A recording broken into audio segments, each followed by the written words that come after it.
Coming up on Bridge City News, the Alberta government is finalizing a $2 million agreement with Lethbridge College that will have the college operate 2 agricultural facilities.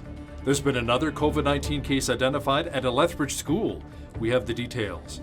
And we hear about a hospital ship which is offering healing of both the body and soul.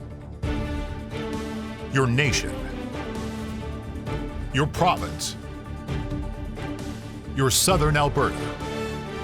From the heart of Lethbridge, it's Bridge City News with Hal Roberts. Thanks so much for joining us.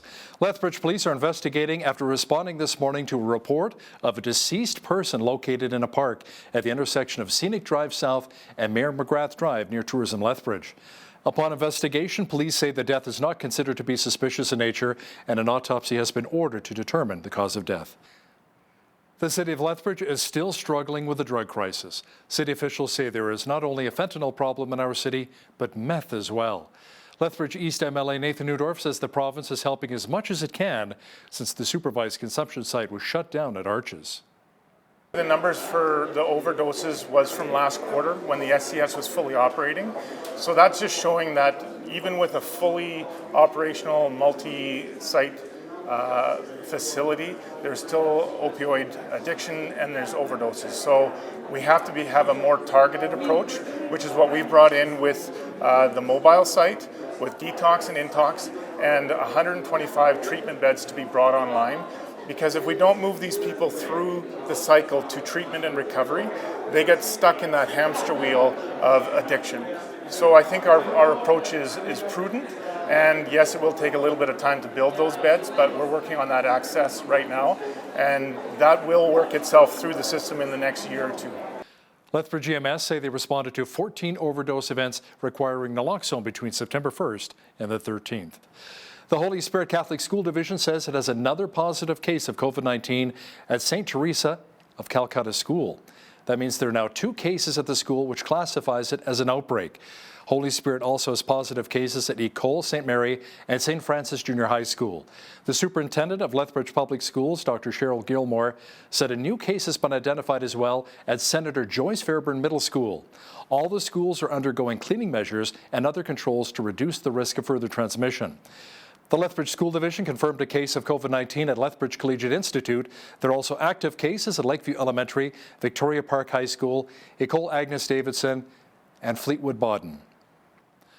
Across the province, there are 2,738 active COVID-19 cases, including 191 here in the South Zone. The Edmonton Zone still has the most active cases at 1,497. Here in Lethbridge, there are currently 126 active cases, which has put us on the Alberta Health Services watch list. Lethbridge County has 43. They're also on the province's watch list. As for other regions in southern Alberta, there are 3 in Medicine Hat. Brooks has 7 active cases, and Cardston County 3. There are currently no active COVID-19 cases in Tabor or Pincher Creek. Alberta's government announced it is increasing research capacity at Lethbridge College by supporting the transition of the Alberta Irrigation Technology Centre and the Brooks Greenhouse. As Loris Alexander explains, government officials also announced the implementation of 3 new agriculture research programs at the University of Lethbridge. A $2 million agreement. Alberta's government is increasing research capacity by supporting the transition of the Alberta Irrigation Technology Centre and the Brooks Greenhouse to Lethbridge College. This just adds to our capacity hugely, and the same on the irrigation side. To have the irrigation lands available for our research is just amazing. It increases the capacity a lot. We can have more students involved, and we can actually have more connections with the industry and the partners in doing some research. When we looked at other provinces and how they conducted their research, it was always within their academia. It was always within post-secondaries. And so we think it's best to be able to have these researchers working with other researchers in post-secondary. So that's something that we still want to be at a funder, but not necessarily the doer of research. So really not trying to duplicate research efforts in the province, to coordinate better. In July, Alberta's government and the University of Lethbridge signed a $1.8 million agreement. It's a commitment on behalf of the province to help us continue to grow our research in agriculture. And so from that perspective, it's very exciting. It supports research in areas that we have strength already, but also in areas that will be a great addition for us. So the research going on related to irrigation will build on our water research that has been a real strength of the university. For Bridge City News, I'm Loris Alexander. Alberta's finance minister says the cost-cutting approach announced by the health ministry recently needs to be applied to every government department. Health Minister Tyler Shandro announced that up to 11,000 jobs will be cut from Alberta Health Services, saving around $600 million. Finance Minister Travis Taves says the changes were recommended in a recent review of the agency. He says he expects other ministries to make similar recommendations to address the fiscal challenge facing the Kenney government due to the pandemic and low energy prices. The Western Hockey League announced that junior hockey will be returning very soon. The season will be officially getting underway on January the 8th. The general manager of the Lethbridge Hurricanes, Peter Anhold, says his team isn't sure how many games they'll be playing this season, but is excited for the upcoming campaign. The players are also happy they'll be playing again, whether fans will be in attendance or not.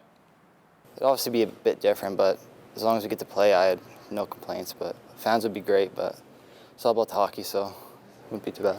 Yeah, I mean, the number of games right now will be dictated by our league, and we'll play that by ear. And I can't say one way or another what that number is. That's up to our league to decide, and we'll be told what the parameters are as far as number of games and what the playoffs will be. That information would come out later from the league, and as far as our team goes, hey, we always expect to be competitive, and there's lots of variables that come into play. There's a lot of good teams in our division, and let's take it a step at a time and just get our players here and get them playing. Anhold adds that the team will be playing within its own division this season as to eliminate cross-border travel due to the COVID-19 pandemic. If you find yourself sitting at home due to the novel coronavirus, you may be doing a little extra browsing on sites like Amazon. The Better Business Bureau in Calgary says that scammers are taking advantage of this trend and posing as Amazon employees. The con artists are calling people and claiming to need information from users. Now, there are ways to spot this scam, and the BBB is urging consumers to follow their tips.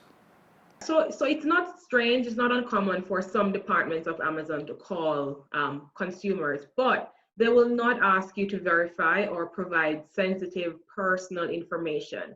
So once you get a call or a message that asks you for banking information, social insurance number, address, those kinds of information, it's not Amazon. So you want to hang up from those calls. They will not ask for that. Another thing to look for is if they're asking you to take action immediately, you must act now. They want it to seem very urgent. That's also a red flag that you look for. To learn more about phishing scams, you can always visit the Better Business Bureau website. A new report from Stats Canada says Canadians are spending more time and more money online since the beginning of the pandemic. The agency found in a survey that 44% of Canadians spent more money online for computers, laptops, and tablets, while 42% spent more on video streaming services. Analysts say Canadians have also spent more time on social media, messaging services, and online video platforms since the start of the pandemic. The survey also found that 34% of Canadians said they've received identity theft attacks, and 14% reported at least one attack related to the COVID-19 test results. The man charged with a first-degree murder in the killing of a doctor at a Central Alberta walk-in clinic has been ruled mentally fit to stand trial. A judge in Red Deer says that was the finding after Deng Mabur was sent for a 30-day assessment at a Calgary psychiatric hospital. Mabur told the court via video from the Calgary Remand Centre that he does not want a lawyer. He says he intends to represent himself at his trial in the death of Dr. Walter Reynolds. It was back and forth last night as the leaders of Saskatchewan's two main parties squared off in a provincial election debate. Saskatchewan Party leader Scott Moe tried to fend off attacks from the NDP's Ryan Miley, who accused the Premier of having a hidden austerity agenda. Miley says the province must invest more in health care, smaller class sizes, and infrastructure to get people back to work. Moe, on the other hand, warned that reckless spending by the NDP would harm the province's economic recovery. I would hope that we were able to sway some voters with the vision that we have to foster the economic recovery here in the province, to ensure that we're able to get back to balance so that we can continue with investments sustainably over time. Those investments that we have enjoyed over the course of the past decade, the investments in schools, the investments in hospitals, the investments in 900 more physicians, 4,000 more nurses, 1,300 more teachers in our growing communities and our growing services. It was really an exciting debate. It was lots of fun. And I think people got a really good chance to see the difference between our two styles, but also the real difference between our platforms and our approach. It's very clear that there's a strong gap, or a large gap between us. Our focus is on investing in people when the Sask Party is talking about more cuts and more austerity, and I think people had every chance to be able to see that loud and clear. Voters in Saskatchewan go to the polls on October the 26th. Saskatchewan is reporting 25 new cases of COVID-19, with more than half in the northern regions. Provincial health officials say 7 were in the northeast, 5 in north central, and 4 in the far northeast. They say 254 cases are still being considered active. 7 people are in hospital, including 1 in intensive care in Saskatoon. The number of families in Manitoba that have registered to teach their children at home has doubled due to the COVID-19 pandemic. At the end of September last year, around 3,700 students were enrolled in a homeschool. This year, almost 7,400. While homeschooling, families are not eligible for provincial funding or any other resources for Manitoba education. Students can rejoin the public school system at any time.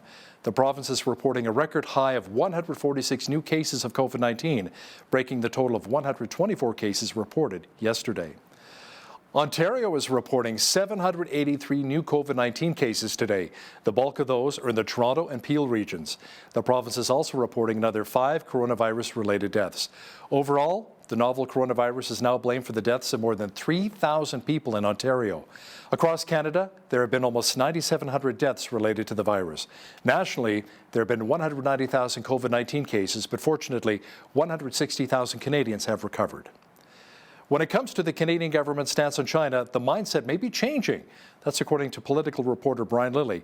He says new Conservative leader Erin O'Toole may be the one who's helping to change the mindset of Prime Minister Justin Trudeau. I think that Erin O'Toole has had a major influence in making the Trudeau Liberals figure out that they're on the wrong side on this one. You know, we can go back to Justin Trudeau's 2013 comments about, admiring China's basic dictatorship, but, he's had 5 years in government where he has been very cozy with the rulers in Beijing, even as they've been kicking sand in our face, Hal. I mean, they have not even treated us with respect, even before the kidnapping of Michael Kovrig and Michael Spavor. Mr. Lilley will also discuss how Alberta is still getting a raw deal when it comes to financial support from the Trudeau Liberals. That is coming up after Business News. This has been one of the worst years in recent memory for wildfires. Millions upon millions of acres have burned along the U.S. West Coast. The result has been heavy smoke felt in many parts of the western United States and even in BC and here in Alberta. The wildfire smoke has exposed millions of people to hazardous pollution, causing emergency room visits to spike and to put those with underlying health conditions at risk. This is looking to the north towards Portland, and as we scan to the west, it gets worse. My recollection is my husband called the ambulance, and they came and they gave me oxygen, administered some drugs, took me to the hospital. And this happened a couple times during the course of all of the smoke.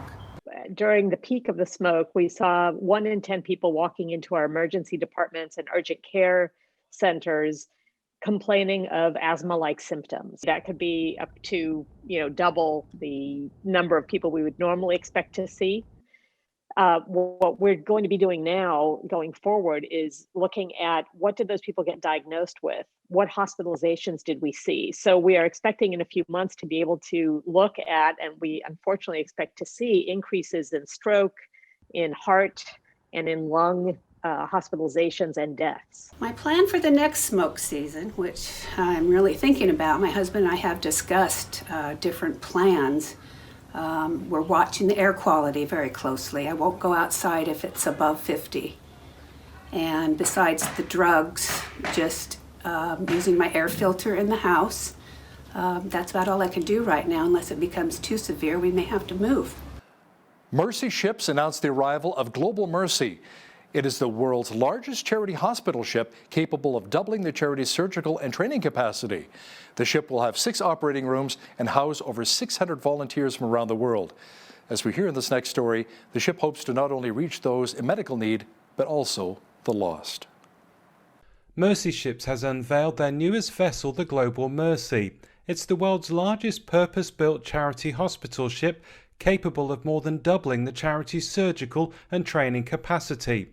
Over her 50-year expected lifespan, more than 150,000 lives are estimated to be changed on board through surgery alone. Mercy Ships founder, Don Stevens. It's 37,000 tons, so you can take the one that you knew, the Anastasis, the Caribbean Mercy, the Africa Mercy that we now are using, and put them inside the hull and still have a little bit of room left over. This extra beam, the extra width, allows us to greatly increase our training and mentoring program on board the new ship. We've adopted a slogan for the future: twice the mercy, twice the hope.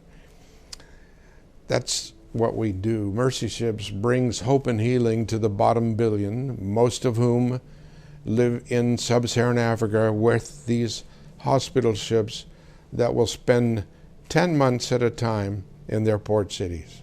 Stevens concluded by sharing the long-term impact he hopes the Global Mercy will have on countries like Liberia. I'm a visionary. I like to think in 10, 20, 30, 50-year horizons. So picture a cadre of key healthcare professionals. Picture a team of the church leaders that have been exposed on board our new hospital ship, and they will continue to serve, so that the 20, 30-year, 40-year horizon for Liberia is that they, too, might join their place at the table of nations. Peter Wooding for the Global News Alliance. Amazing to see the work they're doing on the open sea. The fall weather has arrived. We're seeing cooler temperatures across much of southwestern Alberta, and over the next few days, it may even feel a bit like winter. Complete weather details are coming up. Environment Canada issued a weather statement for our region today. Expect lots of wind and snow developing. Jeanette Rocher is here now with a complete look at the cooler weather picture. Partly cloudy skies tonight with an overnight low of 0 degrees, but then tomorrow we could see a 30% chance of rain in the morning, becoming snow and blowing snow by the afternoon. Snowfall could amount to 2 centimeters and wind gusts up to 80 kilometers per hour at times. High of 10 degrees, but that temperature could fall to 0 by the afternoon. Saturday, periods of snow, high of -3, high -1 on Sunday with snow as well. Sunshine, though, in the forecast for Monday with a high of 4 degrees. 6 degrees the high for Tuesday with a mix of sun and cloud, partly cloudy skies. Also expected on Wednesday with a high of 4 degrees. Looking at our almanac, the high temperature for this time of year should be around 15 degrees. I wish we were there. Our average low, 1 degree. The high temperature on this day was back in 1961. It was 27 degrees, and our low temperature was -13. That was in 2001. Sun rose this morning at 7:53 a.m. Sunset this evening, 6:41 p.m. as days are certainly getting shorter. And taking a look at our national forecast for the West Coast, periods of rain in Victoria with high of 19, 14 the expected high in Vancouver with chance of showers. Flurries and showers expected in Calgary tomorrow with a high of 5 degrees, 0 the expected high for Edmonton. They could also see up to 5 centimeters of snow. Lots of sunshine in Saskatoon with a high of 2 degrees. Chance of flurries as well in Regina tomorrow with a high of 2 degrees. 2 also expected to be the high in Winnipeg with a mix of sun and cloud. Now, Toronto and Ottawa could both see a 30% chance of showers, high of 12 in Toronto, 11 the high in Ottawa, 13 the high in Montreal with periods of rain. Over in Fredericton, a chance of showers tomorrow with a high of 18 degrees. Lots of sunshine, though, in beautiful Charlottetown. Look at that temperature, 18 degrees the high, 17 the high in Halifax under sunny skies. And over in St. John's, Newfoundland, 15 degrees is the high with periods of drizzle. Alberta Premier Jason Kenney is still hopeful about the Keystone Pipeline if there's a change in government in the United States next month. Kenney says he's been engaged with U.S. officials for both parties. Joe Biden has vowed to kill the project if elected president. Should there be a change of administration following next month's U.S. election, that those unions will speak in favor of the project. TC Energy has also signed a recent agreement with First Nations, both on the Canadian and U.S. side of the border, supporting the project. We're in constant contact with American senators and congressmen on both sides of the aisle, governors and state legislators, overwhelming support along the pipeline route. Kenney says he also appreciates the support he's received from Ottawa in regards to the pipeline. Unifor National President Jerry Diaz says the tentative agreement reached with Fiat Chrysler is the best economic agreement in more than 20 years. He says the automaker has agreed to invest up to $1.5 billion at the Windsor, Ontario assembly plant, with nearly 2,000 new workers being hired starting in 2023. He says Windsor will build the new Pacifica and Voyager minivans, and another new one set to launch in 2024 will be a hybrid or battery electric vehicle. Workers will vote on the deal on Sunday morning. The Canadian Real Estate Association says home sales last month set a record, jumping 45.6% from a year ago. Month-over-month gains in Calgary, Vancouver, Ottawa, and Hamilton-Burlington were mostly offset by declines in the Greater Toronto Area and Montreal. Home prices also set another record, rising 17.5% from a year ago to $604,000. Fashion retailer Aritzia says stores that reopened following COVID-19 lockdowns have staged a remarkable comeback. Company officials say, however, that they still posted lower revenue and profits than in 2019. The Vancouver-based company reports that net revenue fell by 17% to $200 million as of the end of August. That compares to $241 million in the same period last year. It says the decline was offset by continued momentum from e-commerce revenue, which increased by over 82% from a year ago. The company closed its 96 stores in March and started a phased reopening of stores in May, with all stores now being reopened. Now, here's a look at today's markets. The TSX was up 45 points in the day to 16,501. The Dow was down 19 points to 28,494. The S&P 500 was down 5 points to 3483, and the Nasdaq was down 54 points to 11,713. West Texas Intermediate Oil was down 8 cents to $40.96 US per barrel. Natural gas was up 14 cents to $2.78. Gold was up a cent to $19.0872 US an ounce, and silver was unchanged at $24.30 US an ounce. Wheat is at $264 per metric ton, barley's at $255, canola's at $526, and corn is at $272 per metric ton. Live cattle were down 73 cents to $109.55, feeder cattle were up 15 cents to $136.48, and lean hogs were up $1.45 to $69.88. The Canadian dollar was up slightly over the past 24 hours to 75.66 US. Today's market numbers are brought to you by The Meat Box, your local butcher where quality matters.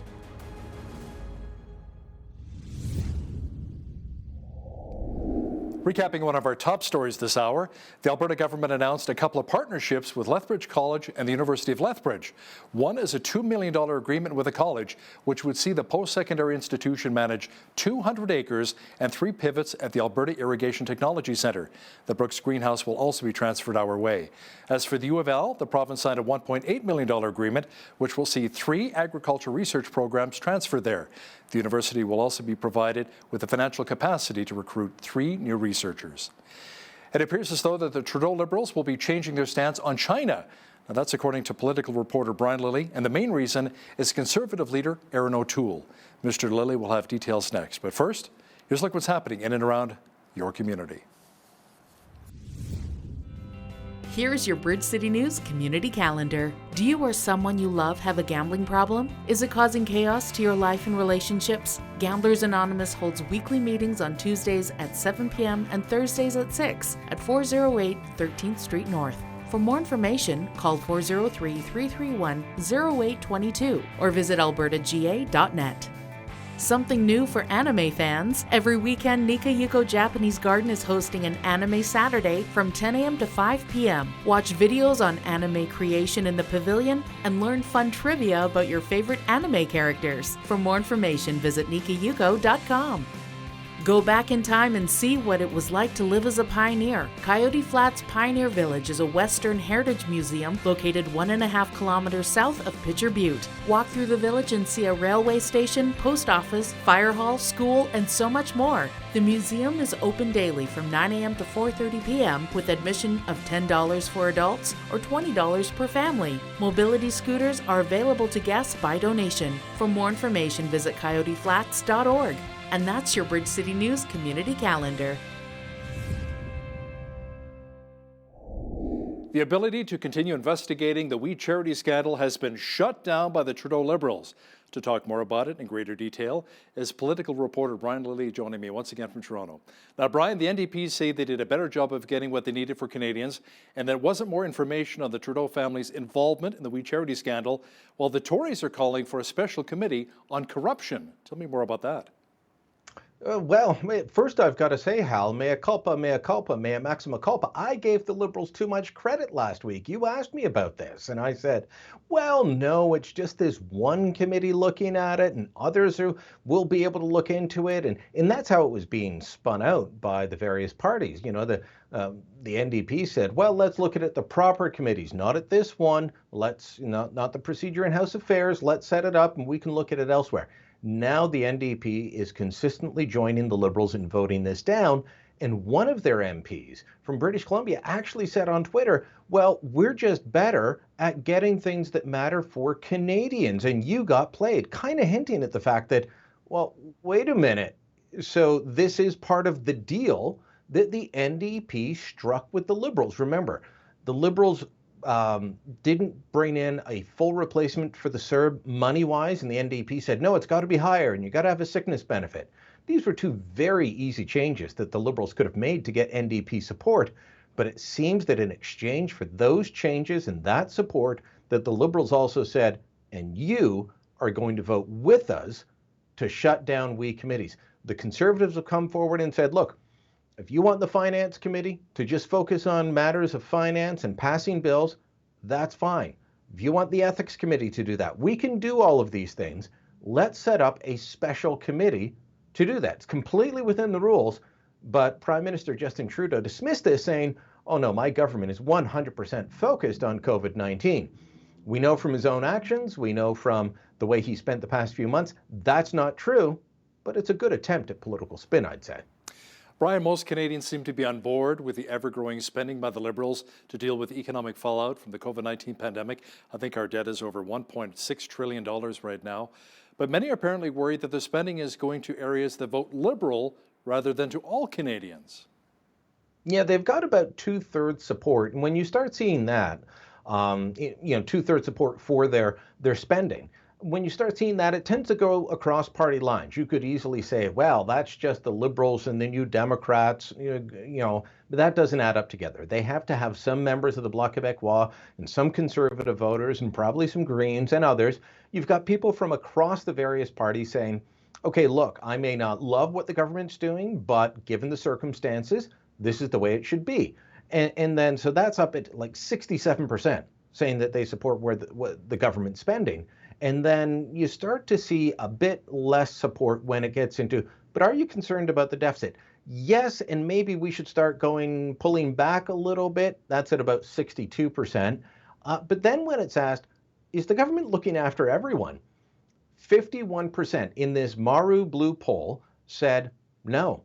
51% actually believe that the government is directing the money to areas and people that vote for them, not for everyone. And look, you can absolutely see this. There are, in terms of the various benefits, they've made sure that there are people who work in the gig economy, as they call it. So an Uber Eats driver, or an Uber driver, or someone that is just getting by on small little freelance gigs. Those tend to be younger voters. Where do they tend to vote? Liberal. So absolutely, there is some of that. And you will notice, and we'll talk about this later on perhaps, that There's money for Ontario that isn't necessarily there for Alberta, things like that. So there is a sense within the voting populace that the Liberals are using the pandemic to look after themselves. Yeah, we'll definitely chat about how the money's going to Ontarians and not so much to Albertans here in just a few moments. But Brian, Prime Minister Trudeau says problems with the Public Health Agency of Canada are related to cuts under the previous Harper government. But Brian, that's not what the recent stats are showing. Well, so there's a few problems with this statement. One, let me check my watch, my calendar. Are we in 2020, Hal? Oh, right. Yes. So Justin Trudeau was elected in 2015. He had 4 years of a majority government. If he was concerned about spending cuts under the Harper Conservatives, he had 4 years of a majority government to increase that. And by the way, he increased spending on absolutely anything. This was not a government that was overly concerned, even before the pandemic, of making sure that they were being prudent fiscal managers. So that's one problem. If there were cuts, they could have replaced them. But what do the actual numbers say? Well, in 2015, the last year that the Harper Conservatives were in power, they allocated more than $400 million to the Public Health Agency of Canada, including more than $61 million for public health security measures, which would include things like pandemic preparedness, among others. They only spent about $380 million of that $407 million. Not unusual if you follow Ottawa. Lots of departments get allocated money and then they don't need it and it lapses. That happens in most departments. The Conservatives spent more money in their last year than the Liberals did in 2019, before the pandemic. They'd taken it down to about $326 million. So, and by the way, in their first year, that public health security spending, that pocket within the pocket, it went from 61 million to 51 million. So they lowered public health security spending by 10 million. They lowered the overall Public Health Agency of Canada budget by tens of millions of dollars, and they got out of things like the early warning system. They reduced the size and scope of the personal protective equipment within the National Emergency Strategic Stockpile, and they started focusing on things like, we'll have the Public Health Agency of Canada study vaping. Look, if you can study vaping while also looking after your core job, which is to prepare us for a pandemic, have at her. But I'm sorry, studying vaping or giving $500,000 to the University of Winnipeg for climate change storytelling while you can't do your core job, that's on the Trudeau Liberals, because all of that, including the spending reductions, happened on their watch, and I wish more media would actually call them out on that. The figures are perfectly available, they're posted online, easy to find. Brian, close to 250,000 Canadians applied for the COVID-19 benefit, but there were a few glitches along the way. And in some ways, Hal, not to be unexpected, you've got a computer system that is set up rather quickly to replace an existing benefit, the Canada Emergency Response Benefit. That one, nobody expected us to see 8 million over the last several months apply for that, but that's how many were on it. And it's been replaced by 4 different benefits. So this Canada Response Benefit, that's the one, or sorry, Canada Recovery Benefit, that is the one that is being, has 240,000 people apply for it on Monday alone. And remember, that was Thanksgiving Monday. That's a significant number of people on a single day. So, you know, people had trouble logging in. There were a few hiccups, you know, in terms of technology. As I said, not to be unexpected. The previous week, they had launched the Caregivers Benefit. About 100,000 people applied for that, and the Sick Benefit, and more than 50,000 applied for that. These are 3 out of the 4 benefits that are there to replace CERB. We can just expect these numbers to continue to grow. In fact, on the Caregivers Benefit, they expect about 700,000 households to apply for that over the next several months. And when you start seeing that some industries are saying that they won't be back until the second half of next year, I don't know about you, but I don't expect these government programs to go away anytime soon. At an event to mark 50 years of diplomacy with China, there was an applause when a Chinese diplomat called for the freeing of Huawei executive Meng Wanzhou, but silence when the 2 Canadian Michaels' names were being mentioned, the 2 that are being held captive. Complete silence, Brian. Yeah, and this just absolutely angers me. You know, I want to give kudos to Small Business Minister Mary Ng. She was there. This was an event happening in Beijing. She was speaking on behalf of the Government of Canada. Dominic Barton, the ambassador in Beijing, was speaking on behalf of Canada. They both mentioned the two Michaels. Now, from my understanding of how things went down, obviously I was not in the room, it was the Chinese diplomat, the Chinese vice minister. So he's not even a full minister. The vice minister of commerce says he wants Meng Wanzhou to come back to the homeland as quickly as possible. Raucous applause at this dinner to mark the 50th anniversary of diplomatic relations between Canada and China in a very business-friendly audience of Canadians and Chinese. Raucous applause for that. But when Mary Ng and Dominic Barton mentioned the two Michaels, silence, even from the Canadians in the room. My problem with this is that the Canadians in the room did not have, to use an old WWF term, the intestinal fortitude to stand up and applaud and say, yes, this is the right thing. We had people like one of the members of the Desmarais family say, well, we want these matters settled. That's not the same as demanding they be settled. Too many people in the Canadian business climate, in the Canadian business community, are so enamored with China that they would sell their own granny down the river to get a deal with Beijing. And that was shown with their reaction at this dinner. I'm sorry if that sounds harsh, but if you can't stand up for two Canadians arbitrarily detained, then whose side are you on? Yeah, we're praying for Michael Spavor, Michael Kovrig to return home very soon. Now, Brian, has the Trudeau government actually changed their stance on China? And if so, is this due to new Tory leader Erin O'Toole's strong stance on the Asian nation? Yes and yes. I think that Erin O'Toole has had a major influence in making the Trudeau Liberals figure out that they're on the wrong side on this one. You know, we can go back to Justin Trudeau's 2013 comments about, admiring China's basic dictatorship. But, he's had 5 years in government where he has been very cozy with the rulers in Beijing, even as they've been kicking sand in our face, Hal. I mean, they have not even treated us with respect, even before the kidnapping of Michael Kovrig and Michael Spavor. They have not treated Canada with respect. And the Trudeau government has just taken it.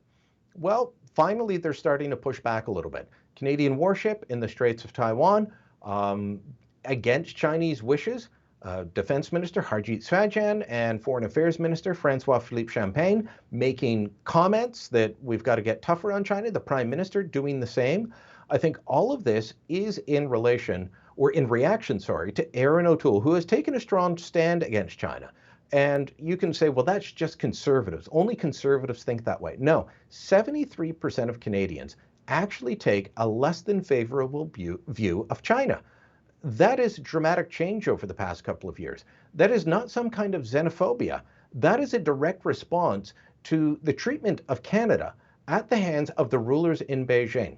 So you add to how they've treated this country to the fact that they have interned more than 1 million Uyghur Muslims, that they continue to beat down Tibet at every turn, that they repress churches and freedom of speech and so many other basic fundamental rights of their own people. There is no reason for us to be less than forthright with China. And finally, the Trudeau government's doing it. Brian, we heard about the recent announcement about how Ottawa is willing to support building electric vehicles in Ontario. But when it comes to more handouts for our energy sector here in Alberta, crickets. Yeah, and of course, the response from the Liberals in Ottawa would be, well, we bought you a pipeline. Of course, that pipeline, Trans Mountain, it has not been built. It continues to struggle, and so does the energy industry. Now, so last week, the Ontario government put up $295 million, and the federal government matched it, another $295 million, to help Ford transition their Oakville assembly plant into an electric vehicle plant by 2024, I believe is the year. By the way, Ford is putting in more than $1 billion of its own money. And while I appreciate that, and it's one of the few times I haven't objected to corporate welfare, because there is some strategy in moving the industry forward for Ontario, that's for Ontario. And for the Ontario government to do that, that's great. And for the feds to support them, super. But I couldn't help but think, where is the support for Alberta? People in Alberta, in Saskatchewan, in any of our resource areas west of the Ontario-Manitoba border must have been sitting there watching that announcement and thinking, what about us? Do we not count?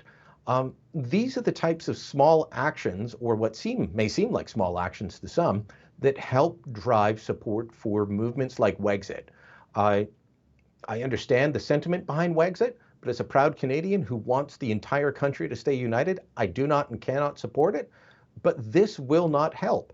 And the government has to start figuring out that omitting an entire region and an entire major industry will not help them when it comes to national unity. You know, the treatment of Alberta in particular would never happen were it Ontario, and especially would not happen if it were Quebec. You know, many people wonder in the Trudeau Liberals, why were no Liberal MPs ever voted in to Alberta or Saskatchewan? One of our regular contributors, Toronto Sun columnist Brian Lilly, thanks for joining me today. Thank you, Hal.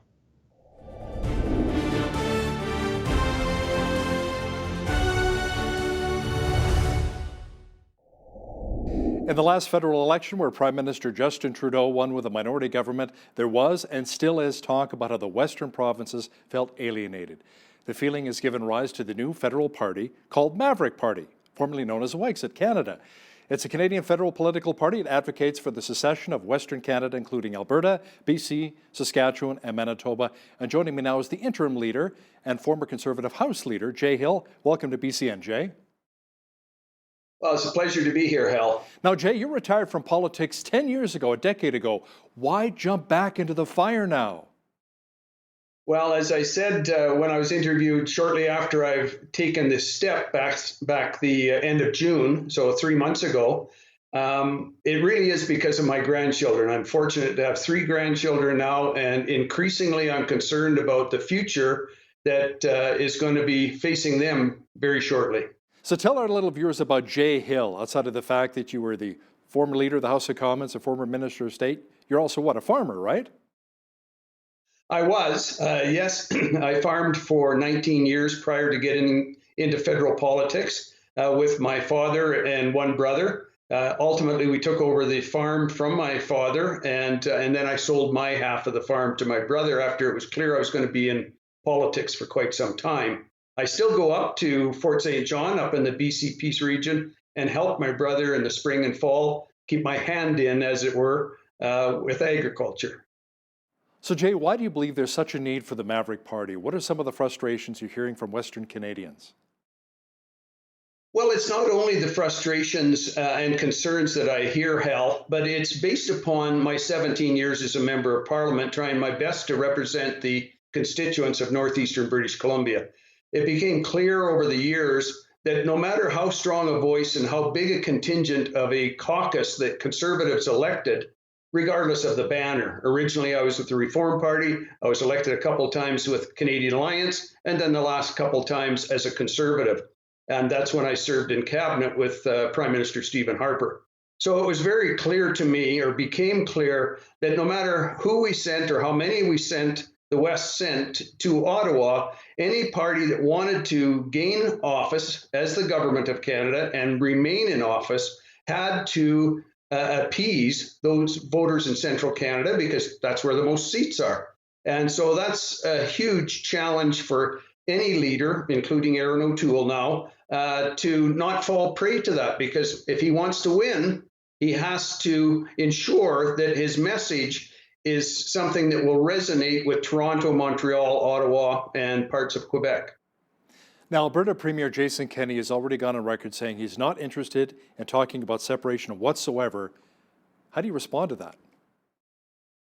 Well, I say that's unfortunate. I mean, I have been preceded by many, many very influential and intelligent and educated people, from Ted Byfield, who was a fellow journalist of yours years gone by, to Ted Morton. So I guess 2 Teds, who both advocated, along with countless others, that if we're ever going to be taken seriously, if our historical and current grievances are ever to be addressed properly by Central Canada, they have to face the stark reality that if they don't address them, we will leave. And the minute you take potential and I emphasize potential, separation off of the table, then they don't think we're serious and they don't properly address our grievances. So when Jason Kenney says that, although I'm sure he's speaking for the majority of Westerners that don't want to leave Canada, that's the reality.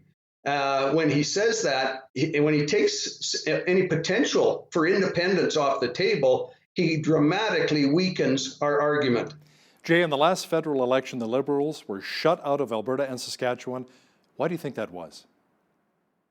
Well, clearly the majority of people in both provinces, Hal, are conservative-minded. They believe in free enterprise. They believe in smaller, not larger government. They believe in the power of the individual to create his or her own future. And when you see that independent streak, that's why we have a growing number of frustrated Westerners, especially in Alberta and Saskatchewan, that are saying, wait a minute, we can keep electing Conservatives and sending them to Ottawa till the cows come home. It's not going to change the fundamental way our country is structured or are going to get us constitutional reform. Jay, Manitoba may jump on board secession, but I'm not so sure about British Columbia. I mean, that's a province that's quite divided. There still appears to be a lot of Liberal support there, especially in the lower mainland of the island. The Okanagan seems more conservative. But how will you get the entire province on board? Well, I don't think we need to, Hal. Clearly, one of the lessons that we learned thanks to the First Nations in Quebec was during the Quebec referendum in 1995, we found that if the country is divisible, and it is, with the properly asked question on independence or separation, then also provinces are divisible. And so what I would say in addressing that question of yours is that British Columbia would be in a very unique situation if Vancouver, the lower mainland, and Vancouver Island, where the vast majority of the population for the province is, voted overwhelmingly against independence, but the rest of the province, east and north of Hope, British Columbia, at the front end of the Fraser Canyon, all voted for it. You know, you could rapidly see that there would be a tough choice there to make. If the remainder, the 2/3 of the province that really has the natural resource wealth and revenue that feeds a lot of Vancouver and the lower mainland, if they opted to go with Alberta and Saskatchewan, what would the remainder do when they were physically cut off from the rest of Canada, similar to what Alaska is cut off from the United States, the lower 48? I mean, not an impossible situation with Alaska as the example, but it would still be a tough choice for British Columbia to make, I think. Well, you know, a lot of Alberta politicians I've spoken with, Jay, they say, if we're going to take a part of BC, we need, you know, somewhere where we can get our product to Tidewater. So we may go to northern BC, whatever the case is, but we need some help in that regard. How do you see the current policies of the Conservative Party of Canada? Are they more red Tory policies? Well, unfortunately, what we've seen just in the last couple of weeks from Aaron O'Toole is once again, he is shifting his policies from what he was saying during the leadership race in order to try to appease Quebecers and people in central Canada. He has recently stated that he's ready to expand the definition of Quebec as a nation within a nation. What does that mean? He doesn't really say. He has said that he is prepared for a conservative government led by him to adhere to the Paris climate change targets, even though in the West, especially, we are vehemently opposed to a carbon tax. So on one hand, he's saying to Westerners, he's going to repeal Trudeau's carbon tax. But on the other hand, he said he's going to meet the targets of Paris climate accord. He can't do that. Everybody understands he can't do that. So once again, we have a federal politician, this one leading the Conservative Party, that is saying basically two things, different, one in the West and one to try to appease Central Canadians. Therein lies the problem, Hal. Jay, let me ask you something. Aaron O'Toole also went on record after he spoke with Quebec Premier Francois Legault, and he said basically Energy East is off the table. Kenny says, you know, it was off the table back in 2017. What would you and the Maverick Party do to ensure that we get a pipeline from west to the east coast of Canada so Eastern Canadians can buy Alberta oil? Well, first of all, we're not going to be in government because we're not running in central Canada, so we don't have to try to appease voters down there. So those types of decisions of how to try to manage what is largely an unmanageable country in many respects will not be on our shoulders. Our members of parliament, once elected, will be similar to what the Bloc Québécois does, Hell. They will vote and voice the concerns in the best interests of the West, the same as the Bloc does for Quebec. So we will be that squeaky wheel that is constantly raising the issues of Western Canada. As far as pipelines, I have said for a long time, if we were independent, we would actually have more options than we currently have. We would have the resources if we weren't sending $20 billion a year to central Canada. We would have the resources to look at building a pipeline to Churchill, Manitoba, for example. We would be then a foreign country. Why wouldn't we be on an even playing field with Saudi Arabia, shipping our oil around through the Hudson's Bay, down the East Coast to New Brunswick? You know, the Saudis do it, and people in central Canada don't seem to have any problem supporting one of our international competitors. Why couldn't we do it? And likewise, there's also an option of going north and then west through the Yukon and tying into the American pipeline network coming down from the North Slope that is underutilized now because of diminishing reserves up on the North Slope of Alaska. And we could ship it out of Valdez, Alaska. So lots of options that the new country of Western Canada would have. Jay, what would that look like with all of the Western provinces forming its own country? Would we have our own currency, our own police force? How would that look to you? Well, as I've been saying, Hal, we're in the very infancy of creating this party and trying to take it step by step. We're going to have literally tens of thousands of activists in Western Canada demanding change. Hopefully a lot of them supporting the Maverick Party. But the reality is that we'll have to all work together to look at different options. As we move forward, our party, for example, for the part that we will play, we will want to have a solid, credible founding convention that includes a policy discussion on many of the issues, a couple of which you've just raised, very important issues about how independent we will be from the remainder of country, all of Canada. All of that would have to be negotiated, obviously, and that would be up to our members to set that policy as it should be. Jay, do you think it's really wise, though, splitting the right vote, the Conservative vote? I mean, we've got Maxime Bernier's party, the People's Party of Canada, the Maverick Party, the Conservative Party of Canada. Maybe that'll give Justin Trudeau a leg up in the next election. No, I don't think it will. And I've addressed that with some of my videos that are on our Facebook page, Hal. In fact, if you look at the fear campaign that'll be largely coming from the Conservatives on that issue of vote splitting, the vote splitting that occurred that gave Jean Chrétien 3 back-to-back majority governments, liberal majority governments, back in the 90s. And I'm very familiar because I was there for all 3 of them in the House of Commons. Were largely because Reform split the vote, the Conservative vote, with the Progressive Conservatives in Ontario, Quebec, and the Maritimes. That's where it largely happened. In the West, as you well know, the Conservative vote is consolidated and it's massive. 49 of the 104 ridings in Western Canada a year ago elected Conservative members of Parliament by huge margins.